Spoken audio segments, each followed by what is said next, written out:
Programang ito ay rated SPG. Striktong patnubay at gabay ng magulang ang kailangan. Maaaring may masiselang tema, lengguwahe, karahasan, sexual, horror o droga na hindi angkop sa mga bata.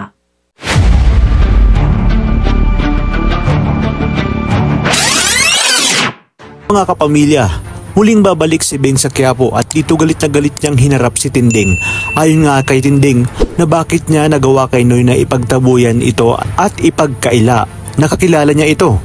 Ngunit igit ni Olga na hindi siya yun at baka namamalikmata lamang umano si Noy. Sa kabila nito ay duda pa rin si Tinding dahil malakas ang kanyang kutob na may ibang pakay si Beng sa biglaang pagpasok sa kanilang pamilya.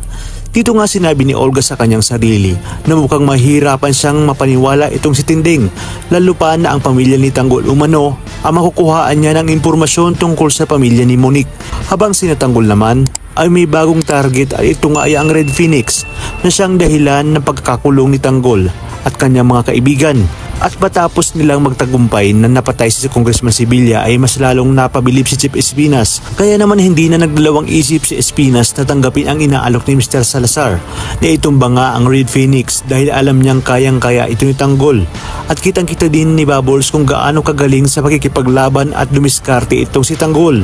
Alam nga natin na ang grupo din nila Roy ang huling nakalaban nila Tanggol at kung hindi nga lang nakialam ang mga pulis ay siguradong napulbos niya ito noon pa. Kaya naman paniguradong kaya-kaya niyang maipatumba ito ngayon, lalo na at ang mga Red Phoenix ang dahilan ng pagkakakulong niya at ang kanyang mga kaibigan. Sa kabilang banda, palihim ngang nagsasanay itong si Santino sa bodega ng gym kung saan nahuli nga siya ni Lawrence at pinagtatawanan pa. At ngayon nga na nalalapit na ang piyesta ng Nazareno ay magiging abala na sa gym si Santino dahil karamihan sa kanilang mga boksingero ang lalaban sa nalalapit na kapistahan. Habang sina Samonte at Jacoby naman ay malapit nang matunton ang malaking isda na nagsusupply ng droga sa Quiapo kahit nalalapit na ang operasyon na kanilang gagawin kasama nga ang iba pang mga kapulisan. Ngunit hindi nga kasama si Rigor sa mangyayaring operasyon kaya dito ay ipipilit pa din ni Rigor na isama siya sa gagawing operasyon dahil nga may kakilala umano siya.